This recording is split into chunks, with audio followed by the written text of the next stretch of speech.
philosophies regarding courage, technology, and what actually wins firefights at arm's length. Japanese military doctrine in 1941 carried the arrogance of an empire that February 19, 1945. 0900 hours. The volcanic ash beaches of Yorima. Lieutenant Robert Dunlap, 27th Marines, pressed himself against the black sand as Japanese machine gunfire tore through the air above him. 30 yards ahead, a concrete pillbox erupted with muzzle flashes. His rifle had jammed, clogged with the cursed volcanic grit that covered everything. 3 Marines beside him were already dead as a Japanese soldier burst from a concealed spider hole less than 10 feet away, bayonet fixed and screaming. Dunlap had 1 second to draw the heavy pistol from his hip holster. The Colt M1911.45 automatic barked once. The Japanese soldier's charge ended instantly, his body crumpling backward as if struck by an invisible sledgehammer in the hellish intimacy of Pacific Island warfare.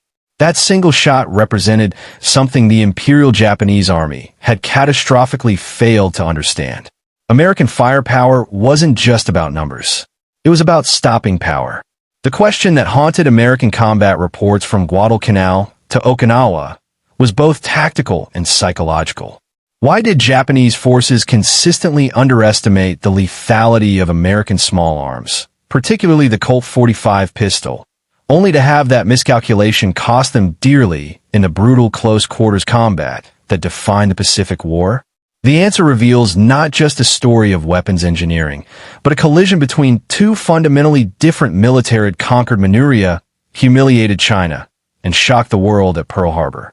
Their infantry training emphasized the spiritual superiority of the Japanese soldier, the perfection of bayonet charges, and the conviction that American troops were soft, undisciplined, and would break under determined assault. This wasn't mere propaganda. It was an institutional belief encoded in training, manuals, and tactical doctrine. Japanese soldiers trained with a Nambu Type 14 pistol, an 8mm semi-automatic that American intelligence officers would later describe as adequate for intimidating Chinese peasants, inadequate for stopping a determined enemy, index pointing up.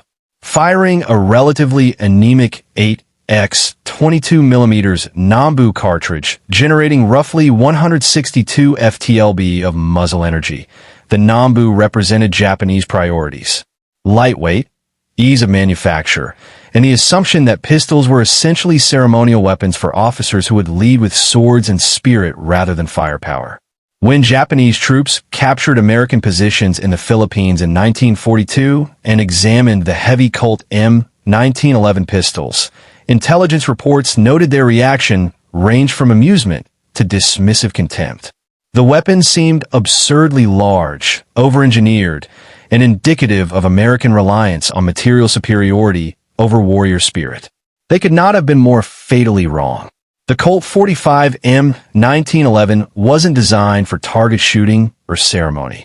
It was designed to stop charging enemies with absolute certainty, and its developmental history revealed American pragmatism at its most uncompromising. The pistol emerged from bitter experience in the Philippine-American War, where American soldiers armed with .38 caliber revolvers discovered that determined moral warriors, often drugged or in religious fervor, could absorb multiple body shots and continue attacking. The U.S. Army's response wasn't to question soldier courage or improve training. It was to build a bigger gun. John Moses Browning's M1911 fired the .45 ACP cartridge, generating approximately 400 foot lb of muzzle energy, more than double the Japanese Nambu. But raw numbers told only part of the story. The .45 ACP's large, relatively slow-moving bullet transferred enormous hydrostatic shock to the human body. Military medical examinations from Pacific combat revealed that center mass hits with the .45 created wound channels averaging 2.5 in diameter and consistently produced immediate incapacitation. The Japanese had built a pistol for officers to carry. Americans had built a pistol to instantly end close-quarters combat. By 1944, Colt, Remington Rand, Ithaca, and other manufacturers had produced over 2.7 million M1911 pistols. The weapon weighed 39.0 loaded, held 7 rounds in the magazine, plus 1 in the chamber, and was standard issue for officers, NCOS, vehicle crews, and specialized infantry.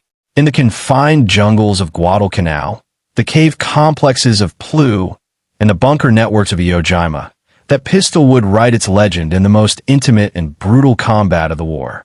Guadalcanal taught the lesson first.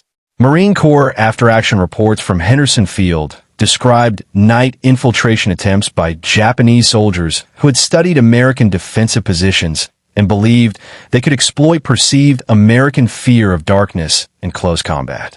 On the night of October the 25th, 1942, Japanese forces launched coordinated attacks against Marine perimeters.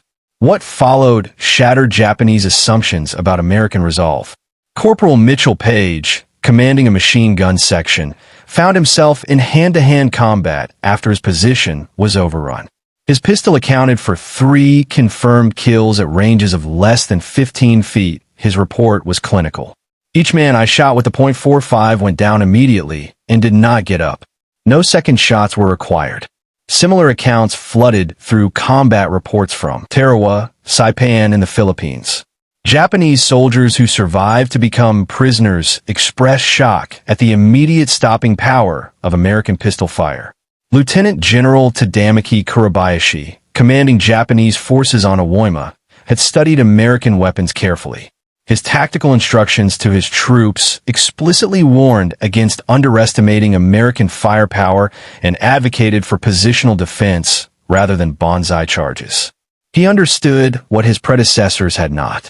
American weapons were designed for efficiency, not ceremony. And the Empire's spiritual superiority meant nothing against hydrostatic shock and massive tissue trauma. But institutional arrogance died slowly. Even in 1945, Japanese training manuals continued to emphasize close combat with bayonets and swords, weapons that required the attacker to survive long enough to reach the enemy.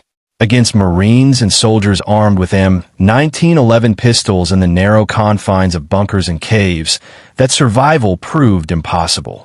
Combat analyses from Okinawa documented that American personnel armed only with pistols achieved higher casualty ratios in close quarters than Japanese troops armed with rifles and bayonets. By war's end, the statistical evidence was overwhelming and damning to Japanese tactical doctrine. Medical examinations of combat casualties revealed that soldiers shot with Nambu pistols had survival rates exceeding 60% if they received medical attention within 2 hours. Soldiers shot center mass with the M1911 had survival rates below 15% under identical conditions. The difference wasn't marksmanship or courage. It was physics. American ordnance testing demonstrated that the .45 ACP cartridge could penetrate 4 in of pine board or 12 in of packed earth, enough to reach targets behind standard field fortifications. The heavy bullet retained enough energy after penetration to still cause fatal wounds.